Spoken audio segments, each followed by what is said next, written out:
Hello everyone, welcome to Tasty Dish by Sethu Palaniyappan. Empty சால்னா செய்கிறதுக்கு first ஒரு paste வதக்கி அரைக்க போகிறோங்க. அதுக்கு ஒரு கடாயில் ஒரு ஸ்பூன் எண்ணெய் விட்டுருக்கேன். எண்ணெய் சூடானதுக்கப்புறம் இதில் அரை ஸ்பூன் சோம்பு, அரை ஸ்பூன் மிளகு, 1/4 ஸ்பூன் ஜீரகம் சேர்த்துக்கிறேங்க. அடுத்து இதில் 2 துண்டு பட்டை, 2 துண்டு கிராம்பு, கல்பாசி, ஒரு ஏலக்காய் சேர்த்துக்கிட்டுருக்கேன். இதில் 10லேருந்து 12 சின்ன வெங்காயம் சேர்த்துக்கோங்க. வெங்காயம் நல்லா வதங்கட்டும். வெங்காயம் இந்த அளவுக்கு வதங்கினது போதுங்க. இது நல்லா ஆறட்டும். ஆறுனதுக்கப்புறம் இதை பேஸ்ட்டாக அரைச்சி எடுத்து வச்சுக்கலாம். கொஞ்சமாக தண்ணி விட்டு இந்த மாதிரி அரைச்சி எடுத்து வச்சுக்கோங்க. சால்னாவுக்கு ரெண்டாவதாக ஒரு பேஸ்ட் அரைச்சிக்க போகிறோங்க. இதுக்கு 3 டேபிள் ஸ்பூன் தேங்காய் சேர்த்துக்கோங்க. அரை ஸ்பூன் சோம்பும், முந்திரி பருப்பு ஒரு 7-8 முந்திரி பருப்பு, இதை அரை மணி நேரம் முன்னாடி ஊற வச்சுருக்கிறேங்க. இதோட சேர்த்துக்கிறேன். முந்திரி பருப்புக்கு பதிலாக நீங்கள் பாதாம் சேர்த்துக்கிறனாலும் சேர்த்துக்கலாங்க. இப்போ இதை அரைச்சி எடுத்துக்கலாம். இந்த மாதிரி அரைச்சி எடுத்து வச்சுக்கோங்க. 2 பேஸ்ட்டும் அரைச்சி ரெடியாக இருக்குங்க. இப்போ ஒரு குக்கரில் எண்ணெய் விட்டுக்கிறேங்க. எண்ணெய் சூடானதுக்கப்புறம் இதில் சோம்பு, இலை, கல்பாசி, நட்சத்திர சோம்பு, பட்டை, கிராம்பு, ஏலக்காய், இது எல்லாத்தையும் நல்லா பொரிய விட்டுக்கலாங்க. இதெல்லாம் நல்லா பொரிஞ்சதுக்கப்புறம் இதில் 3 பெரிய வெங்காயம் நீல வாக்கில் நறுக்கி சேர்த்துக்கிறேங்க.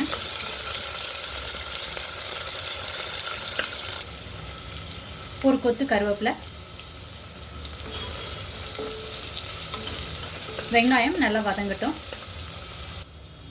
வெங்காயம் நல்லா வதங்கிடுச்சு. இப்போ இதில் இஞ்சி பூண்டு பேஸ்ட் சேர்த்துக்கிறேன். இஞ்சி பூண்டோட ரா ஸ்மெல் போனதுக்கப்புறம் 2 மீடியம் சைஸ் தக்காளி சேர்த்துக்கிறேங்க. இதை நல்லா வதக்கிக்கோங்க. தக்காளி சீக்கிரம் வதங்குறதுக்கு கொஞ்சமாக உப்பு சேர்த்துக்கிட்டுருக்கேன். தக்காளி நல்லா குழைவாக வெந்ததுக்கப்புறம் இதில் மசாலா பொருட்கள்லாம் சேர்த்துக்கலாங்க. 1/4 ஸ்பூன் மஞ்சள் தூள், அரை ஸ்பூன் சில்லி பவுடர். ஏற்கனவே மிளகு வேறு சேர்த்துருக்குறோம், அதனால் பார்த்து சேர்த்துக்கோங்க உங்கள் காரத்துக்கு ஏற்ப. அடுத்து coriander powder 1 spoon, garam masala தூள் அரை ஸ்பூன். இது எல்லாத்தையும் நல்லா கலந்து விட்டுக்கலாம். சேர்த்துருந்த மசாலாவோட பச்சை வாடை போனதுக்கப்புறம் வெங்காயம் வதக்கி அரைச்ச பேஸ்ட்டை சேர்த்துக்கிறேன்.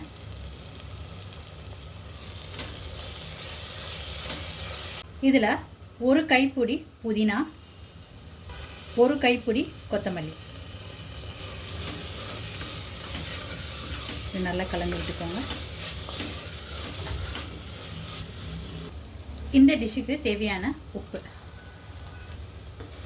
உப்பு ஏற்கனவே சேர்த்துருந்தோம், அதனால பார்த்து சேர்த்துக்கோங்க.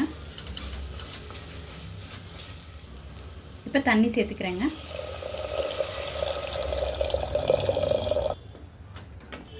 இதை நல்லா கலந்து விட்டுக்கலாம்.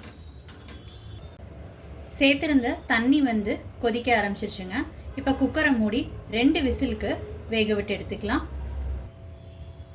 ப்ரெஷர் ரிலீஸ் ஆனதுக்கப்புறம் குக்கர் ஓப்பன் பண்ணிக்கலாம். ஒரு தடவை கலந்து விட்டுக்கலாங்க.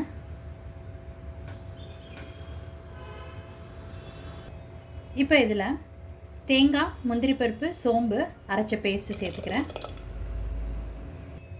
தண்ணி சேர்த்துக்கிறேங்க. தேங்காய், முந்திரி பருப்பு பேஸ்ட்டு சேர்த்ததுக்கப்புறம் 1.5 டம்ளர் தண்ணி சேர்த்துக்கிட்டு இருக்கேங்க. கன்சிஸ்டன்சியை அட்ஜஸ்ட் பண்ணுறதுக்கு தண்ணி பார்த்து சேர்த்துக்கோங்க. முந்திரி பருப்பு, தேங்காயெலாம் சேர்த்துருக்கிறதுனால கொஞ்சம் நேரத்தில் கெட்டியாக ஆரம்பிச்சிருங்க. இப்போ ஒரு 2 நிமிஷம் கொதிக்கட்டும். அதுக்கப்புறம் ஸ்டவ் ஆஃப் பண்ணிக்கலாம். 2 நிமிஷம் ஆனதுக்கப்புறம் நல்லா கொதிச்சிட்ருக்குங்க. இப்போ ஃபைனலாக கொத்தமல்லி, புதினா கொஞ்சம் சேர்த்துக்கிறேன். காரம் கம்மியாக இருக்குன்னு ஃபீல் பண்ணிங்கன்னா ஃபைனலாக கொஞ்சம் பெப்பர் தூள் சேர்த்துக்கோங்க. எம்டி சால்னா ரொம்ப சூப்பராக ரெடி ஆகிடுச்சுங்க. நீங்கள் கண்டிப்பாக ட்ரை பண்ணி பாருங்கள். இது இட்லி, தோசை, சப்பாத்தி, பூரி, பரோட்டா எல்லாத்துக்கூடையும் ரொம்ப சூப்பராக இருக்கும். நீங்கள் ட்ரை பண்ணிவிட்டு உங்களோட கமெண்ட்ஸை சொல்லுங்கள். உங்களுக்கு இந்த ரெசிபி பிடிச்சிருந்துச்சுன்னா லைக் அண்ட் ஷேர் பண்ணுங்கள் உங்கள் ஃபேமிலி அண்ட் ஃப்ரெண்ட்ஸ்க்கு. Tasty dish by Sethu Palaniappan சேனலை சப்ஸ்கிரைப் பண்ணுங்கள். நோட்டிஃபிகேஷன் பெல்லை கிளிக் பண்ணுங்கள் for more videos. Thanks for வாட்சிங்.